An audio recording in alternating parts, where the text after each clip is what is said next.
Unahin natin ang Maharlika Investment Fund, ang Maharlika Investment Scam.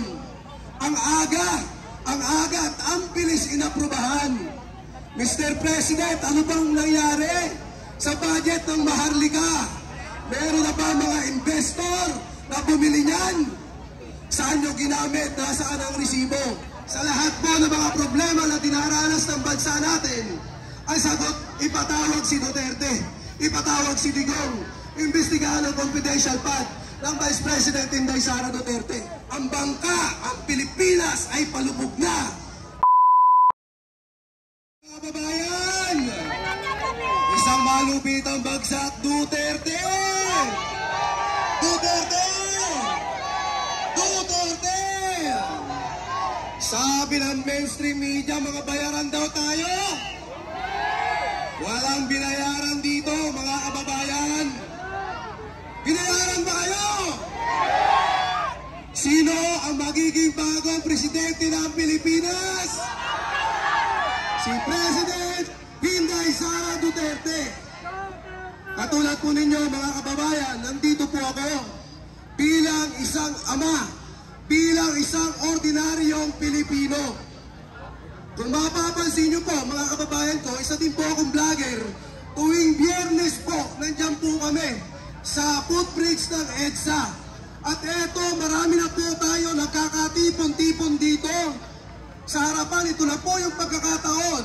Sa lahat po ng mga nasa social media na nanonood po ngayon, na halina kayo, sabi, EDSA na, nandito na po kami. Kayo na lang po ang hinihintay. Wala po sanang mangyayaring ganito, mga kababayan, kung maganda po ang pamumuno ng pangkasalukuyang gobyerno. Ang gobyerno ni Bongbong Marcos. Ang dami pong nabudol sa inyo na mahina. Nabudol ba kayo? Mr. President, tingnan mo. Itong mga Pilipinong binudol mo. Pinangakuhaan mo ng 20 pesos na kilo ng bigas. Hanggang ngayon sa 60 na, mas mura pa ang droga. Napakahirap nito, Mr. President. Ako bilang isang Pilipino, Bongbong Marcos, ako na ang magbabayad ng pampahair follicle test mo. Matuloy lang. Alam ko marami kang pera. Yung pera nakakaramplot galing sa akin. Bilang isang ordinaryong Pilipino, kailangan naming malaman. Ano ba ang katotohanan? Hindi ka nagsasalita. Magsalita ka. Ngayon, itinatanggi mo, ayaw mo na ng impeachment.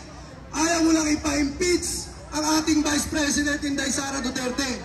Booking ka na, Bongbong Marcos. Simula't sa simula, alam mo lahat ito. Simula't sa simula, pinlano mo ito. Yung mga pangako mo, hinahanap ng mga mamamayang Pilipino. Sang-ayon ba kayo na ito si Bongbong Marcos ay isa sa pinakamahinang presidente? Tingnan mo, Mr. President, ang sagot ng mga kababayan mo. You are a weak leader. Maraming bagahe ang pagkakasabi ni Pangulong Duterte. At kung magkakahuli yan, bahala na kayo, di ba? Unahin natin ang Maharlika Investment Fund, ang Maharlika Investment Scam. Ang aga at ang bilis inaprubahan. Mr. President, ano bang nangyari sa budget ng Maharlika? Meron na ba mga investor na bumili niyan? Saan nyo ginamit? Nasaan ang resibo? Dumaan ang bagyo. Ilang bagyo? Nagsona ka. Meron kang 5,500 na flood control. Binangga ng barko. Na-overwhelm. Ano ba talaga ang totoo, Mr. President? Totoo ba na ang mga kontraktor niya na yung ding mga mambabatas? Nagtatanong lamang tayo. Balikan din natin ang SMNI. Ang SMNI na siyang tumulong sa iyo sa pangangampanya. Ni wala man lang isang mainstream media na gustong tumulong sa iyo. Kaya nag-hire ka ng napakaraming troll. Troll na kung saan ay ayaw sabihin ang katotohanan. Nililinlang nila ang mga Pilipino. Hindi na po kayo magtatagumpay. Sa lahat po ng mga problema na dinaranas ng bansa natin, Ang sagot, ipatawag si Duterte, ipatawag si Digong, imbestigahan ang confidential fund ng Vice President Inday Sara Duterte. At yan naman po mga nasa Kongreso sa tingin nyo, Mr. Congressman, lalong-lalo ka na kriminal na Franz Castro, makatwiran pa ba itong ginagawa nyo? In aid of legislation pa ba itong ginagawa mo? Franz Castro, kriminal! Maawa ka sa bayan, Franz Castro. Lumayas ka dyan. Hindi kailangan ng mga Pilipino ang mga mambabatas na kriminal. Dahil alam nyo po, ang bibigyan niyan o pagtutuunan ng pansin, ang kakampihan niyan ay mga kapwa din kriminal. Tama po ba? Tama! Ulitin po natin mga kababayan. Hihingi ako ng grado. Isang pinakababa, 10 pinakamataas. Anong grado ang ibibigay nyo sa ating Tatay Digong? 10. Kung pwede nga 11 pa.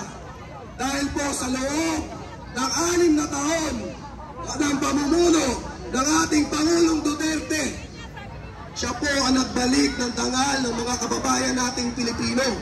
Lalong-lalo na po ang mga OFW sa ibang bansa. Yung passport nyo, yung driver license nyo. Sa panahon po ni Tatay Digong, maraming proyekto, maraming build. Partida, may pandemya ba? Paano na kaya Bongbong Marcos? Kung ng panahon ng pandemya ay ikaw ang presidente, ano na kaya ang nangyari sa mga kababayan kung nandito na ngayon? Siguro wala na kami dito. Pero hindi kami papayag na magtagal ka. Ilabas nyo ang mga resibo sa mga congressman na nandyan. Hindi nyo pera yan. Kailangan namin malaman dahil kami ang nagbibigay, kami ang nagpapasahod sa inyo. Please na mga kababayan nating Pilipino, lalong-lalo na yung mga kababayan nating OFW, dugo, pawis, hirap, puyat, pagod. Yan po ang kinakalaban nila sa ibang bansa. May homesick pa para lamang po makapagbigay ng magandang remittances sa ating bansa. Pero ano pong nangyayari, Mr. President?